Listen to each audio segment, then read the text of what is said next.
right, this is 49ers Talk, brought to you by Big O Tires. Shop top brand tires with the low price guarantee. Set an appointment at bigotires.com and drive away knowing you got the best deal on the road at Big O, the team you trust. All right, so we got a big one coming up on Sunday at Levi Stadium, the 49ers and the LA Rams, a very pivotal NFC West matchup. 49ers are undefeated within the division. The Rams have a 6-2 record. They have not lost since they got beat by the 49ers in that game in overtime. And so we also got a big one here on 49ers Talk with Kyle Shanahan, with George Kittle, and Greg Papa. But first, let's get you set with the injury report for this game. And, of course, Mac Jones remains as a starter. I say, of course, because as we talked about on the last 49ers Talk, it appeared to be trending in that direction with Brock Purdy. They're giving him a little bit more to do out there at practice, but he's taking his role as the scout team quarterback along with Adrian Martinez. So it'll be Mac Jones starting once again for the 49ers. The 49ers are 5-2 with him as a starter, and he's really done a great job as far as just keeping the 49ers in the mix. And his best game came that Thursday night, October 2nd, against the Rams, throwing for nearly 350 yards and a couple of touchdowns to lead that upset victory over LA in LA. And once again, the 49ers are an underdog in this game at Levi Stadium as the Rams are red hot coming to town. So let's look at the injury report. I mentioned Brock Purdy. He is questionable for this game with the toe injury, the turf toe. It seems to be trending in a positive direction, and I don't think it's out of the question at all that Purdy would be available or could be available to play next week against the Arizona Cardinals. But this week, he'll be on the sideline, probably not in uniform either, although Kyle Shanahan on Friday said that there was a chance that Purdy could serve as the number 2 quarterback. So he's questionable for this game. Mac Jones gets the start. The 2 players who are ruled out, Mykel Williams, of course, with the ACL injury, he'll go on IR on Saturday. And then Ricky Pearsall, just slow grinding, trying to get back out there from the knee injury that he sustained in week 4 against Jacksonville. And then a lot of guys on that defense are questionable in this game. And Shanahan said that all the questionable guys have a chance to play. And so the questionable guys, and some of these guys were injured during the week of practice. Defensive tackle Alfred Collins, newly acquired defensive end Keon White, and starting defensive tackle Kalia Davis, as well as their linebackers, their 2 every down linebackers, D. Winters with the knee, Tatum Bethune with the thigh. I should have just went ahead and given all the body parts for the players. Alfred Collins with the hip, D. Winters with the knee, Tatum Bethune with the thigh, Keon White with the groin, and Kalia Davis with the ankle. Ben Barch remains on injured reserve, but they could bump him up to the 53-man roster on Saturday. He has an ankle injury. So the 49ers will, like I mentioned, put Mykel Williams on injured reserve, so they could use that spot for Ben Barch. They could also use it for Cleveland Ferrell. I'm thinking probably Cleveland Ferrell will be up from the practice squad and be suited up and ready to play in this game. The 49ers do get 1 player back on defense, and it's a big one, bringing Bryce Huff back after he missed 2 games with a hamstring injury. Bryce Huff is the 49ers leader in sacks with 4. 49ers only have 11 sacks through the first 9 games, so they definitely need him out there putting a little bit of heat on Matthew Stafford, the Rams quarterback, as the Rams high-powered offense comes to town. The 49ers also could get back Jake Brendel. He wasn't even listed on the injury report. Neither was Bryce Huff. Jake Brendel looking to be tracking toward returning to the starting lineup, taking over for Matt Hennessy, the backup. So that's the injury report as the 49ers head into this very crucial NFC West matchup. So let's get you going here on 49ers Talk. As we start off, we kick off this episode with the head coach, Kyle Shanahan, followed, of course, by George Kittle, and then a little bit later, Greg Papa. But here is Kyle Shanahan on 49ers game plan. All right, Kyle, the NFL trading window closed this week. You guys did make a lot of deals from June on. Nothing this week, though. When you look at the trading deadline and the options that are out there, as a head coach, how do you weigh that temptation of, well, this player can help us now, but there are the consequences for the future? How do you weigh that? I mean, it's something you have to do every year. I mean, usually guys are available. Usually there is always a big risk with that. I mean, they're available for a certain reason, usually because they're going to be free the next year.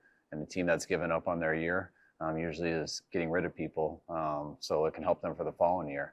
When you do that and you go for guys and you get them for 8 weeks or 6 weeks, whatever it is, that really costs you with your cap, costs you with your draft to go to stuff. We weren't into giving draft picks away. You can always, we would have if it was something that, we felt could have not just been a rental, which is what we did the week before with Keon and stuff like that. And if the right guy would have been there for the right price, even if it was just a rental, that's something we would have done. We look into every rental also, and things that are better for the long term. But the asking price got too big on a number of things, and that's something we couldn't do. When you look at these trade scenarios, how much do you and John Lynch use analytics, and how much is it just the gut feeling of what price is the right price? Well, we use everything. I mean, it has to do with film. It has to do, analytics gives us reports on everything, but that usually just brings up red flags on things that you need to look into, whether you need to talk to somebody, whether you need a certain thing you got to watch on film. But that's all balancing out your salary cap, balancing out the total money that you spend over a 3-year window. So it's all connected. That's not always year to year. Usually those years are intertwined. So that's why you need very smart people to kind of help us with all those numbers and things like that. So as I mentioned last week, you did add Keion White from the Patriots, and he played a lot in that first game against the Giants. What did he show you as far as how he can fit into this system for the second half of the season? Well, I thought, it was huge getting Keion, especially the day we got him, the Eater going down, and they had a very similar role.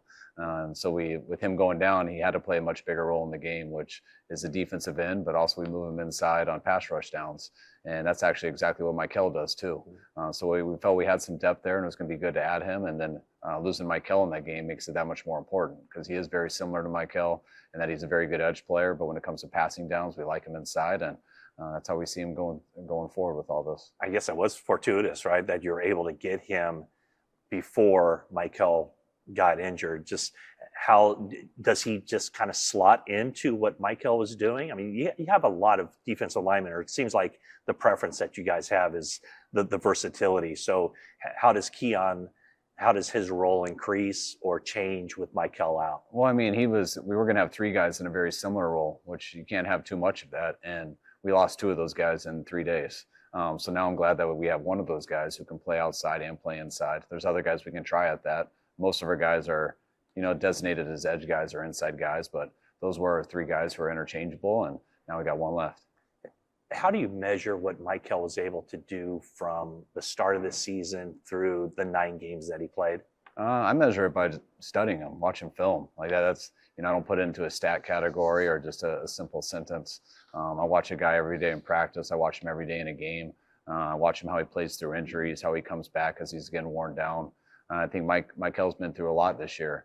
A number of injuries he battled through, which I was real proud of him for, especially through training camp. He looked like the guy that we hoped he would be. I thought he showed a bunch of promise, and it was really unfortunate that he did get hurt, because I was really excited for him to finish this year out and continue to do that. But he'll get healthy and he'll be back next year. You did mention this week, you said, I would do the exact same thing over again, assuming that meant that you took Mykel Williams number 11 overall. So what did he show you as far as being the right person, the right player, and what the future holds for him? Well, we knew we needed a starting defensive end. That's what our goal was. And we also felt we needed some pass rushers who could play inside on 3rd down. We also wanted to bring a very good person with high character, high football character to our building. And all he's shown us right away was the type of guy he was. Sometimes you got to see guys go through adversity to see how they'll grind and things like that. We got to see that. We also saw a starting caliber defensive end and a starting caliber inside pass rusher. So that's kind of what I mean by everything we were looking for. He's shown he can do that. Now it's about taking him to the highest level possible that we can do. He was your first pick. Your second-round pick was Alfred Collins, who had that big play against the Rams the first time you guys met. What's the next step for Alfred to get to where you guys want him to go? Similar with what I was saying with Mykel. I mean, there's so many ups and downs throughout a year. There's such a huge play that he made versus the Rams that night. I thought I want to say it might have been the next week, was his best game. I thought he had two, maybe Atlanta. And then in Houston, he separated a shoulder, popped it out. Thought we were going to miss him for the whole game. Went and popped his shoulder back in like Lethal Weapon style. Only missed one series and came out and played through a whole game with that shoulder like that, which really impressed me. Didn't think we were going to have him the next week. And by Thursday, he was already practicing, and he played all the last game last week. So just watching him show that he can do stuff like that, be that type of guy. We all knew the talent coming out. He's shown a lot of flashes of that talent. But I've been just impressed how he's grinded through this NFL season, and we're halfway there. So he's got a lot more to go, but I just want to see how he finishes this all out. You've had a couple games now with Tatum Bethune as your starter at the Mike linebacker spot. He had 16 tackles against the Giants. It's just how have he and D. Winters picked up the slack with Fred Warner for the season? Well, I think they prepared for this, for a while. And D's been doing it all year, but Tatum was ready for his moment, and he's come in and he's kind of done exactly what we expected him to do and hoped that he would do, and that's played Mike linebacker like a starting NFL player. He's been our backup. You never get your opportunity until your starter gets hurt, and he's come in, he's ran the show. I think he's gotten better each week. He's played at a high level in the run game and the pass game, and hopefully he'll continue to get better throughout the year. So you guys beat the Rams in that thrilling overtime game in week 5. Now you face them again. They haven't lost since that game. 5 weeks later, how relevant is that film and what happened at SoFi Stadium toward what's going to happen Sunday here at Levi's? I don't think it's that relevant. We're pretty similar in what we do in our scheme. They're very similar in their scheme. We've changed some coaches here and there over the years, but relatively the schemes on both sides stay the same. There's not much new stuff we can do to each other over these last 9 years. It's a battle every time we play. It seems like it was a long time ago, but it was only about a month ago. That was a hell of a game. We definitely enjoyed how it ended. I know they were frustrated with it. I know they're coming in here ready to go, want to earn that back, and we're up for the challenge. We'll be ready to go like always, and can't wait till we get till Sunday. Matthew Stafford in that game, 389 yards passing, 3 touchdowns. What can your defense do to clean that up and make sure that he doesn't have that kind of game again? Well, it's definitely a challenge. It's not like he just got hot that one game and he's gotten worse since. I feel like he's done the exact, I don't know about stat-wise, but he seems like he gets better and better each week. And but I've always thought very highly of Matt. He's one of the best quarterbacks of our generation and definite Hall of Famer. But you got to get to him. You got to affect him. I think one of the things that hopefully we do better than we did last game is give him those big plays. We gave him a bunch of huge chunk plays. We need to make him work for everything. He can pick you apart, but if he gets those big ones, you can die pretty fast. And you want to make it a slow death a little bit and then find a way to get off on third down. So if you don't give up those big plays, they're going to move the ball some. But we got to get him to third down, make him earn every one, and then you get off the field on third down and without any points, and you're all right. How do you prepare for a guy like that out there with the scout team quarterbacks, who's being your scout team quarterbacks, and just what do you ask of those guys to get your defense ready? Oh, you tell them to play at a Hall of Fame level, which sometimes they're up to. But they get the cards, they run their offense, and it's cool because they have an idea of how those plays are ran. We run a lot of very similar plays. It's been awesome having Brock in there. He's kind of splitting the reps of the scout team with Adrian. But just having 2 quarterbacks in there, especially Brock, who can make some of these plays, look people off, do some of the things Stafford does. It definitely gets them ready for him. But each quarterback's different. But those guys have helped out a lot this week. That's a pretty good scout team quarterback, Brock Purdy. No, it's a hell of a deal for us. So it's been a good week. So you guys are coming off a 34-point game against the Giants, best scoring output you guys have had. What do you guys need to do offensively to make that, do that on a more consistent basis? There's not one answer to that. I think always, when you do better in the red zone, it adds some more points. I think we've been kicking field goals at a pretty high rate this year. I think scoring per drive, we're up there. But not points. We're up there, which means you're not scoring a lot of touchdowns. You're getting too many field goals. I think we've done better in the red zone the last few weeks, which is, when you score more touchdowns, it obviously adds to more points. And I think the key to that is running the ball better down there. And then sometimes not running the ball, be a more aggressive passing the ball. And I think we've been able to do both. You mentioned that the red zone. Christian McCaffrey just seems like every week he's doing something that hasn't been seen in the NFL before. Now he's the all-time leader in NFL history with scoring touchdowns, rushing, and receiving in the same game. So with that, I think you mentioned the red zone efficiency has gone up. Do you have a special call sheet for Christian down in those situations, or is it just feel of the game? My whole call sheet is close for Christian.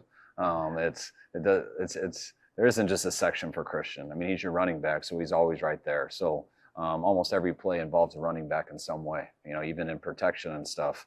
And when guys are covered deep, we know right away where to go to on the check down, and it's usually him underneath. So Christian, there are some specific plays, which you can get into some man-to-man looks and things like that, where, like the touchdown in the red zone last week, that was a specific play for him. That was only for man coverage, where you get all the pick routes and just run them across so he can get the easy touchdown. But besides like that, I mean, he's your running back. So, I mean, any type of run is for him, and then coming out of the backfield, those are all for him also. So the last 3 weeks, you guys lead the league in touchdown within the red zone, the efficiency. Is there anything you can point to of why that part of the game has really clicked here recently? I wouldn't say it's the results more. I mean, we've gotten in running the ball. I don't think we scored our first running TD till probably about 3 weeks ago. When you can run the ball down there and score more effectively, then the passes get easier also. It doesn't just put the pressure on the quarterback and the line on third down. You can mix them both up, and when they're both going, you have a lot more success down there, and usually leads to a lot more points. A year ago, we were talking about special teams in a different way that we're talking about special teams right now. The changes you made, bringing in Brant Boyer, new punter, kicker, holder, all the moving parts there. Are special teams giving you what you envisioned, or is it even better than what you thought it might be entering the season? I think lately, it's been better. I knew it would be a huge challenge on special teams, replacing all three of our specialists. But then it was also, how many young guys we were starting on defense, and then the injuries that come. It happened to us last year too. Usually when those injuries come and you start to see worse people on the O&D, it really affects the special teams too, because those were the guys you were counting on to play special teams, and now you're counting on them to play offense and defense. So you got to throw in a bunch of different people. And if you would have told me like that, I would have thought it would have been hard to improve as the year goes. So that's why I've been so proud of these guys this last month, because I feel like we are improving each week. It's been nice with our three specialists and how consistent they've been. Timo and how he's punted. We're weeks of snapping the ball great. Everyone knows how good Eddie's been doing. So that puts our guys in some good position. And then I do think our guys have stepped up. Our coaches have done well. And, bringing in guys like Gifford, guys like Sharon Neal, those guys have stepped it up, stayed healthy this whole year. Have been big impact players for us throughout all 9 of these games. Was this something you figured that, you guys would be playing a lot of close games, even within the division, playing a lot of close games, and outside the division? Was that kind of an emphasis for you, just to see how you could win on the margins and get those, every last point you possibly could during the course of a game? You think that all the time. I'm always expecting games to be close, and that's usually how the NFL is. Last year, having an injured punter all year was tough. Mitch battled a back injury all year, so having to change punters throughout the year and play with an injured one I thought was tough. Everyone knows Jake struggled once he had some misses coming back from his high ankle sprain. So just those two things there I thought made a huge challenge for special teams, and gave Jake as much of a chance as we could. But that's why we changed the punter situation and the long snapper, so we could get a little bit more consistent in that. But it was mainly more of the results the 2 years prior. We knew we had to get better. It's not just that we're going to think there's going to be more close games. You always think they're going to be close, and when they're not close, you hope you're on the right side of blowing someone out. I think we say this or ask this question almost every week. You got a big game coming up. What's it going to take in all three phases to get the job done against the Rams on Sunday? Well, defense, I think I kind of said it. We got to eliminate the big plays. So we got to make them work for everything. And if you do that, then you find a way to get off on third down. They got a real talented offense, so you can't make it easy for them. And then it comes down to third down. And if you can do it good there, then they don't score 7 points. Hope to keep them out of field goal range, but at least that keeps them out of the end zone. And our offense, I think we got to stay on track. We're going against a very talented pass rush. They're one of the best in the league at third and long. They haven't given up one first down this year on 3rd and 12 plus, which is kind of unheard of to me 9 weeks into the year. They're also the number one defense in the league on 2nd and 10 plus. So they are guys who can tee off and make it very difficult for you. If you can't stay on track, stay in advantage, second downs, advantageous third downs, you have a very big uphill battle. And then hopefully special teams, we can keep playing consistent. And I would love to find a way to score on special teams besides a field goal, whether it's a safety or touchdown. I think that could be something huge in this game that could really help us. Does it help Mac at all that he saw so many looks, 49 pass attempts in that game? Does it help him to get prepared facing them a second time? Maybe. You could ask him that. I think every game is so different. It's always nice to have that experience, have an idea of what you went against, but can't play much better than Mac did last game. So, I hope he can pull that off again. He was unbelievable in that game. The guys were great around him. It was a very fast game being on Thursday Night Football and stuff. And, we've had more time to prepare for this one. But there hasn't been a lot of film since, so you do put a lot back on that game. But no, I don't think much carries over. Mac will be ready to go like he is every week, and I'm sure we're going to get his best. All right, Kyle. Thanks so much, and good luck on Sunday. Thanks, Matt. All right, George, thanks for joining us on 49ers Talk. Thank you, Matthew, for having me. Yeah, my pleasure. 49ers tight end and also movie reviewer. Yes. How do you have enough time in the day to watch movies and review movies, and how do you manage that? 5-hour flights help. So I got to watch like a movie or two. Like on the flight home from New York, I watched Dune 2. Fantastic movie. I'm a big visual special effects guy. I like that stuff. And then usually Wednesdays and Thursday nights when I get home, me and my wife eat dinner and watch a movie. And sometimes I get to choose it. Last Wednesday we watched Kung Fu Panda. I love Kung Fu Panda. Great trilogy. The fourth one I don't really count, but trilogy was great. And then she chooses one too. Like we're almost on Peaky Blinders because she's never watched it. So I like cinema. It's one of my favorite things. How important is that for you to just rid your mind of all things football? Very important. Very important. My wife makes fun of me sometimes because on Monday nights, I'd prefer to watch Monday Night Raw instead of Monday Night Football. I like WWE because I play football. I live in it every single day. We're in the facility for 8 to 12 hours, 3 to 4 days a week. So I like to completely remove myself from it and not have to think about it. Whether I don't want to think about a certain play, I don't want to think about a certain film thing. I just want to rid myself of it. And especially like on a Monday or Tuesday, like when you're getting into the new week, I like to be like fresh start, flush everything from the week before and fresh start into that Wednesday. And so just from a mindset standpoint, how long has it taken you, or is it still evolving, just how to best get yourself in the right mental state of mind for the season, for the week leading into the game, for the game itself? I think I've gotten pretty good, like from my off season into the season, like how to get ready for training camp. For me, really, it's just how many routes can I run and how good a shape am I in. And I think I do a pretty good job of that every single year. And then week in and week out, there's different things that will help you throughout the week. Like for me, this week is Rams week. And one thing I always tell my guys is my wife always wakes me up on Monday morning. She goes, "Hey, it's Rams week, get your mind right." She's done it for 7 years and it's been pretty awesome. So every Monday before we play the Rams, it's, "Hey, it's Rams week, get your mind right." Because every time we play the Rams, it's like a mental, gritty game. And so that's one thing that gets me ready for this week. You don't have to get me ready for a Rams week. I'm always excited to play in it. And there's certain teams that are just pretty easy to be excited to play. And, really, I'm always just excited to play football regardless. It could be on the road. We could play in New York Giants at 1 p.m. in New York. I'm excited to play. I'm very fortunate just to have that mindset, I think. Well, what makes the Rams unique? You played the Seahawks twice, you played the Cardinals twice. Is it Seahawks week and Cardinals week, or the Rams, the in-state rival, kind of take precedent?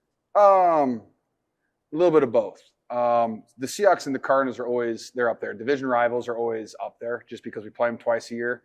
And for some reason, my wife hates all three of them, which I just love that out of her. I think, her and Eddie both hate them, and I'm not entirely sure the reason, but they both hate them. I don't know. The Rams week, it's just because when I first got in the league, they were the best team in the division easily. And, I think I lost we lost our first 4 games to them or something like that, or 3 games to them. And so it's always, I don't know, it's just always, made me want to beat them. And every single time I ever play them, I just always want to beat them. And I don't know if it's Sean McVay and, how he memorizes everything, if that pisses me off, but there's just something about the Rams that makes me want to, always have a good game against them. Do you look back to your rookie year? Did you talk to the Rams in the pre-draft process? No, never. No, and I don't know. I don't think I had that mindset my rookie season either. It was just, probably started in 2019. It was just the only way to beat these guys, because they're always athletic, they're always talented, they always got a great scheme, they always got a great offense, and the only way to beat them is just to mentally say, screw it, I'm going to be really violent and physical today. So you mentioned Eddie Pinheiro. Yeah, my wife's favorite player. Really? Yeah. What? Just because of his consistency, his attitude? No, that's it. I think she met him for the first time this last week.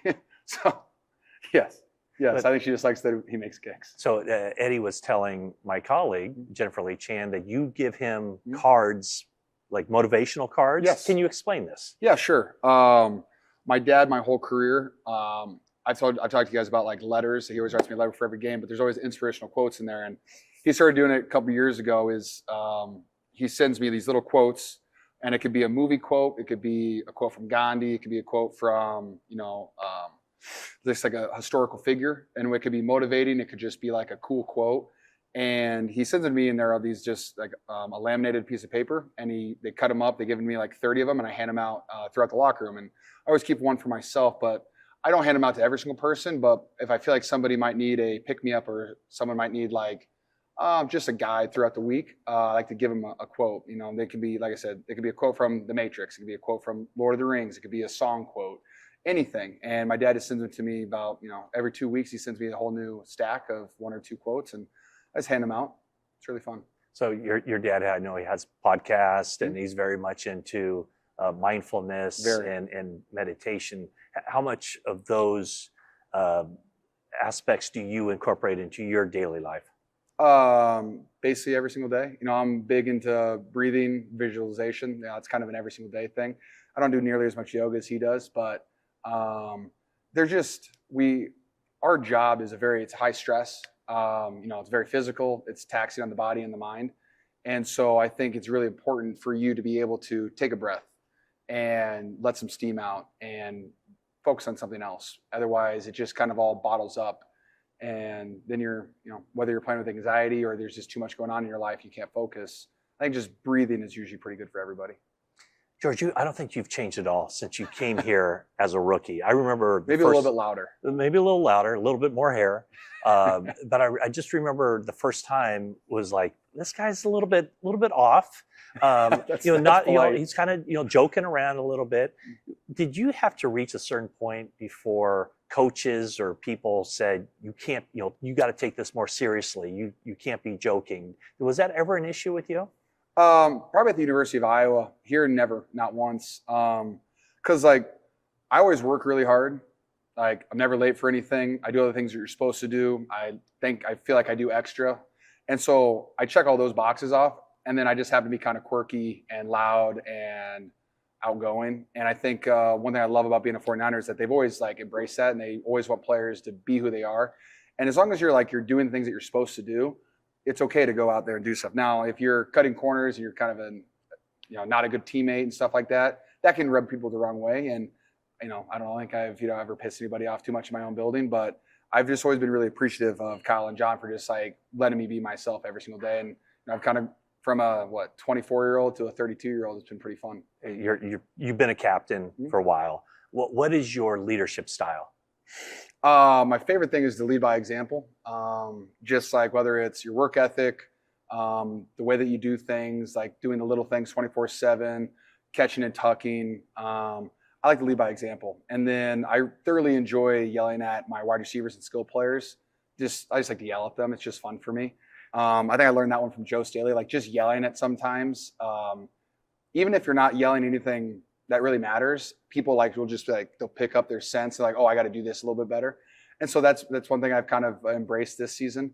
And then, if I need to talk, I'll talk. I find it really hard to, if you need inspiration to play football, I think it's really hard for me to connect with you. I know the guys have down days, guys have days that they're going through stuff, but I show up every single day, and Levi's Stadium is my office building. And so I'm just enthusiastic to go to work every single day. And so when people need inspiration to do this job, it's hard for me, but I try to inspire, like I said, just through showing them how to do stuff. And if you need to help flip a switch, I'll flip it for you, I promise. So Nick Bosa famously gives the talk on Saturdays. Yeah, Fred Warner might be one of the best leaders I've ever seen. With those two guys off the field, does that put more on your plate as far as leadership? Do you feel that at all? I think just speaking wise, probably. I talk pre-games now. And I definitely speak more, which I'm okay with. I've got fun quotes and I got fun things that I can say out there. But other than that, I'm the same guy every single day. I have expectations for everybody. I have a standard that I want everybody to follow. But it's not like I have to enforce that any more than I have before. Luckily for me, I've got a bunch of vets on the team. I know that we're missing Bosa and Fred and other guys, but still, the standard we've said, there's still plenty of guys who have been here that kind of help you keep that standard going. How did you view what the team did at the trading deadline? Obviously, you guys added Keon White the week before. I think there was a lot of expectations for him. He was going to make a big splash here as the trading deadline came to an end. How did you view it? How was it viewed in the locker room that John Lynch, personnel department, decided to stand pat? Honestly, I haven't heard a single thing about it in the locker room. I don't think guys were really expecting us to do anything. But like, it wasn't really something like, hey, wouldn't it be crazy if you traded for this person? You didn't make any predictions like you did with Christian McCaffrey? No, not that one. No, that was a pretty good one for me. I was pretty excited about that one. No, not this year. I mean, I saw a great quote from the Buffalo Bills GM. I think it was him. He said that people are expecting you to play like fantasy football out here, or like you're playing Madden, and one trade could like completely handicap you for the next several years. And unless it's a perfect thing, like why would you do it? And that's kind of how I kind of feel like, unless it was a perfect trade, like where we're not giving up too much to get someone, then don't do it. Like I'm okay with that. And me personally, like to me, it doesn't feel like, hey, we're giving up on a season by any means. Like we're 6-3.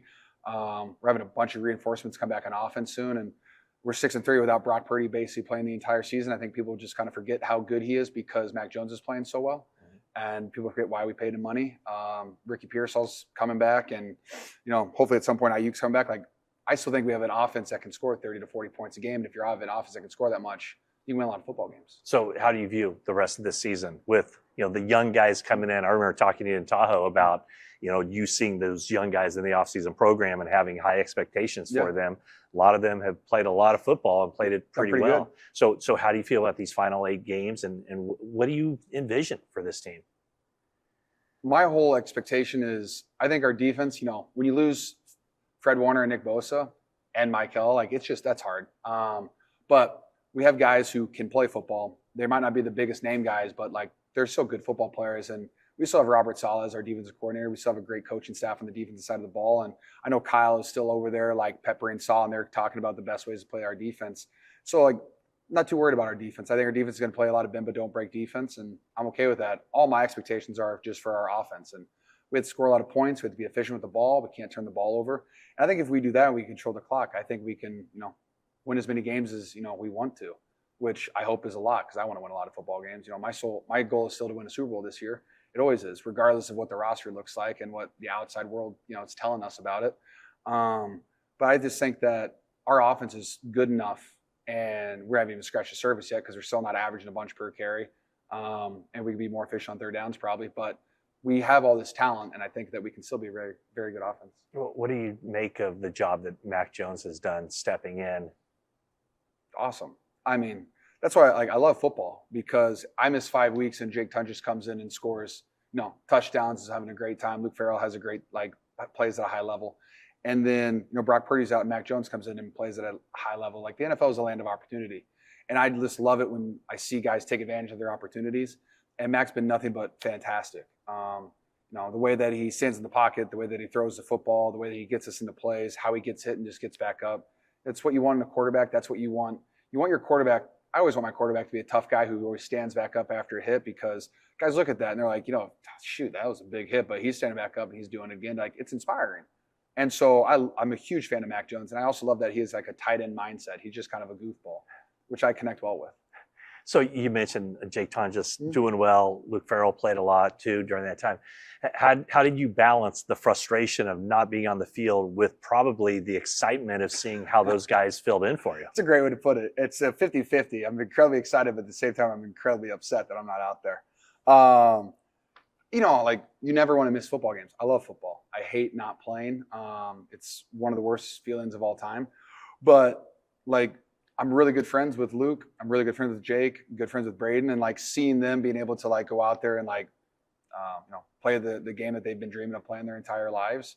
It's really fun to see for me. And like I said, when I love watching people succeed. I love it. It's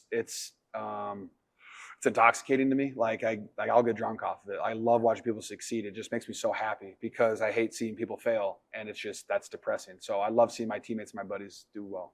George, thank you so much. And it's Rams week. It is. Get your mind right. All right. Thanks, buddy. For Appreciate sure. it. All right, we're back on 49ers Talk, brought to you by Toyota, class-leading MPG and more hybrid models than any other brand. Toyota, let's go places. And now we bring in the voice of the 49ers, Greg Papa, on our weekly Ask Papa segment.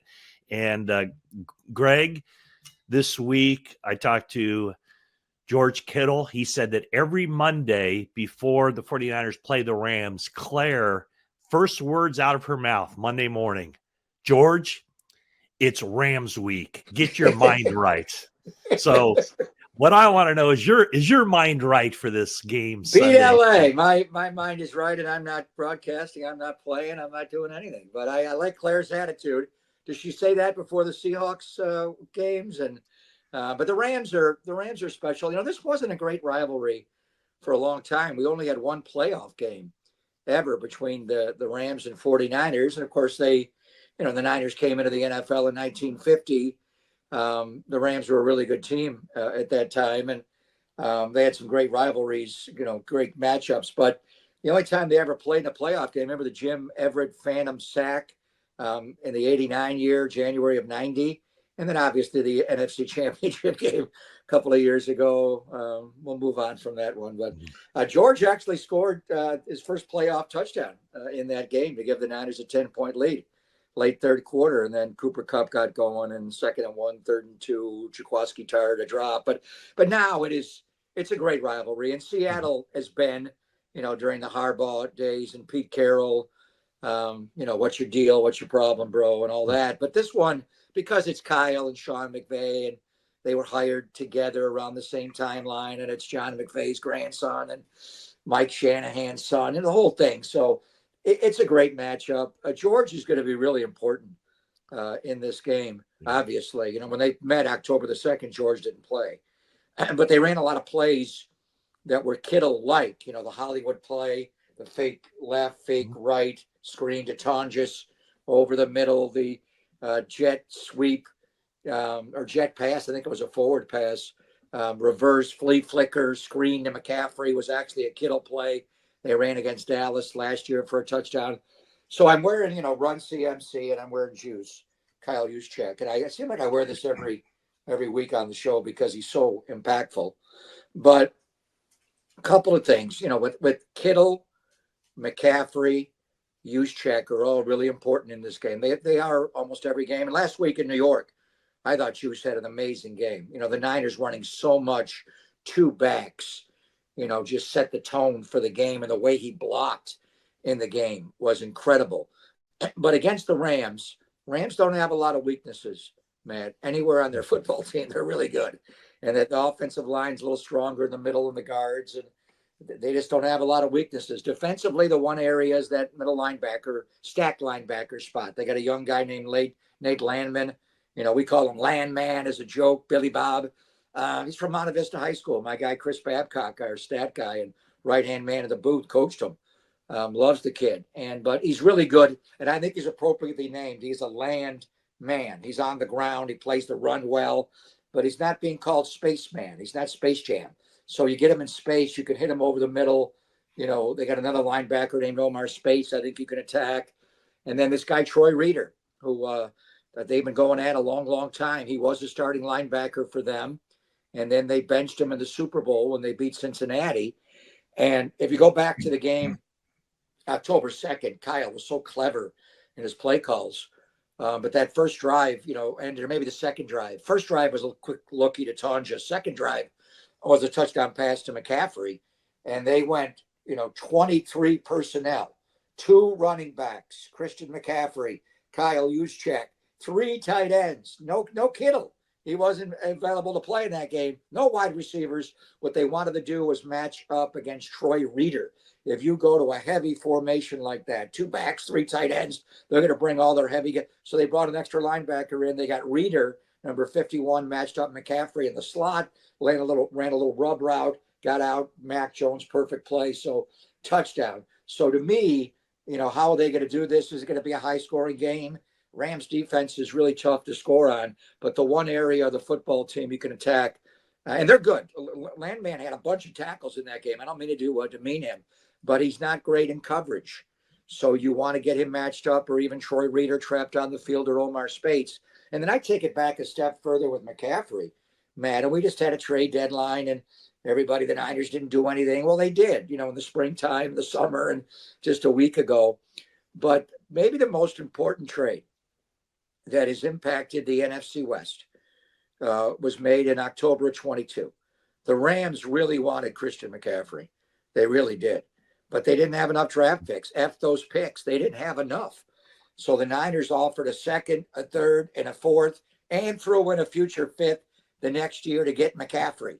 And when you look at McCaffrey in the 3 games that he has played against the Los Angeles Rams, Matty, as a San Francisco 49er, he has not played, against them at home. They've all been road games, which is interesting. And remember the first game, he had the hat trick where he threw one, he caught one, he ran one. The game, October the 2nd, he went for 139 yards, the touchdown we're talking about. He always plays well against the LA Rams. I remember his last game as a Carolina Panther was against the 49ers, and they traded for him right after that game. The game, or maybe there was one game after he was a Ram. He played the Rams the next week. I'm trying to remember if it was before or after. It was right after that game. And he played against the Rams. And that's the one I studied. Do you want McCaffrey? And frankly, I wondered, does he still have the same juice? He played so well against the Rams. He's always played well against the LA Rams. Why? Because of what we're talking about. They just don't put a lot of stock. They don't pay. Ernest Jones was there for a little while as an off-the-ball linebacker. They let him go. They traded him, and now he's one of the best players on Seattle's defense. They would never pay Fred Warner. I don't know what they would do with Fred Warner. Would they pay him that kind of money? They don't invest money in off-the-ball linebackers, but in a matchup against Christian McCaffrey, they're going to get tormented. And then Kittle over the middle, all those in-breaking routes that they run so well against most teams, they really run well against them, against the LA Rams. So how do you, if it is a shootout, you got McCaffrey, you've got Kyle Juszczyk, and he's an offensive weapon, not just as a blocker. He's just clever in the edge. And you got George Kittle in this game. And you got Trent Williams, and you got the brain of Mac Jones. So that's why I'm thinking a lot of 2 backs, 2 brainiacs like they did against the Giants, and always important, Matt, against the LA Rams. So because we're talking trade deadline, which happened on Tuesday, November 4th, and you brought up the Christian McCaffrey trade in October of 22, there was another trade that had huge consequences in the NFC West. That happened March of 2021 when Matthew Stafford comes over to the Rams. They immediately win the Super Bowl. And this year, Matthew Stafford, right now in Matthew Stafford's career, he's played 230 games in the NFL. He's thrown 190 interceptions. But this year, 21 touchdowns, 2 interceptions. This guy at 37 is playing the best of his career. Well, and then Kyle was asked that, and he said, I don't know. It seems like he's always played well. He's playing great. But he's playing great for a long time. I love the guy. And going back to that trade, the Niners wanted him.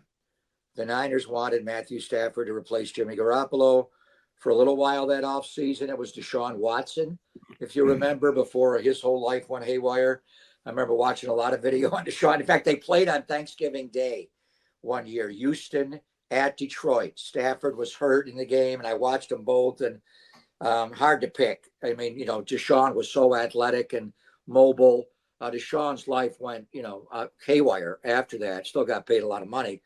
But the Niners wanted Stafford. Before they traded up from 12-3 to get the draft pick to use on Trey Lance, they wanted Stafford. And I remember sitting at my desk on a Saturday night doing Warriors pregame live and postgame live, and I get a text or a phone call, Stafford's going to the Rams.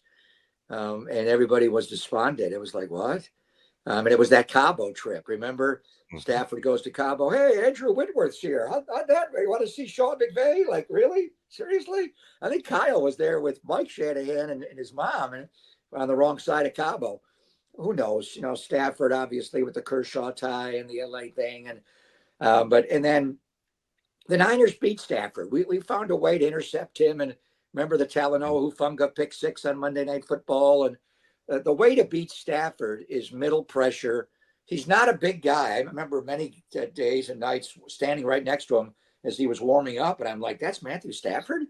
He's not a big, physically imposing quarterback. But man, the arm angles, whatever he wants to do, sidearm drops, the way he grips the football. I'm just so in love with the way he throws. But you can turn him into a ducker and a chucker. If he gets middle pressure, so many times I've seen him spin out and throwing like this because he doesn't want to get hit. Who the hell wants to get hit? But now they're protecting him better. There's a great stat on his breakdown this year when he has a clean pocket versus when he gets pressure. He's not nearly as good. Who is? I mean, the greats.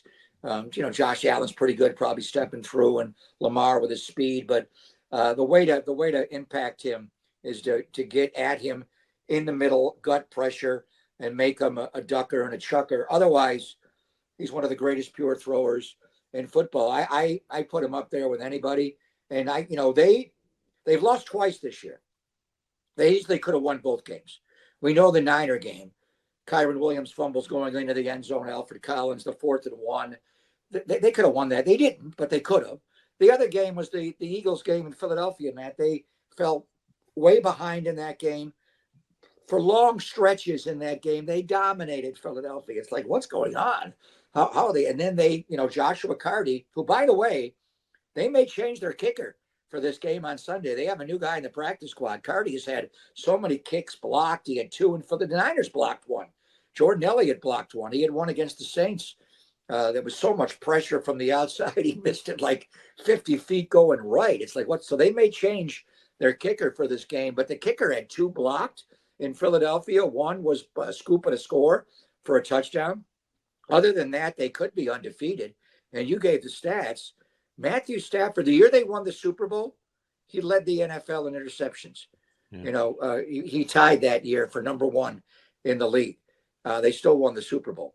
So he usually does throw the ball to the other team a lot. This year, as you noted, 21-2, touchdown to interception. Is he not the most valuable player if you had to vote right now? And I know Drake May's having a good year in New England, but a second-year quarterback, would you rather have Matthew Stafford? I mean, wouldn't you? We saw Baker early in the year, and at that point it was Baker. Is it not Matthew Stafford right now that is the most valuable player in the NFL? Probably, if he can keep this up. That back that was a concern in training camp certainly looks okay. Hey, one last thing, Greg. I know you have to go, but looking around, and this means absolutely nothing other than giving you the national perspective. But occasionally I'll kind of check around and see whatever Pro Football Talks power rankings or NFL.com or ESPN, whatever. Our friend Taylor Worth, the power rankings. And the Rams are consistently in the top 5.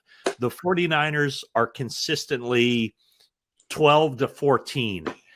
Do you buy that, or do you see that in why the 49ers have already beaten the Rams? They've made it through the first round of NFC West play unbeaten. Is this an opportunity for the 49ers to kind of open some eyes? And I imagine they would if they can pull off that sweep. This is not college football. We're not going to rank them, and it's one loss record is going to get you in. And the Niners, I know they're a half game behind them at 6-3 versus 6-2, but they haven't lost in the division. Look at the Niners conference record. They only have 1 NFC loss. It was the Tampa Bay.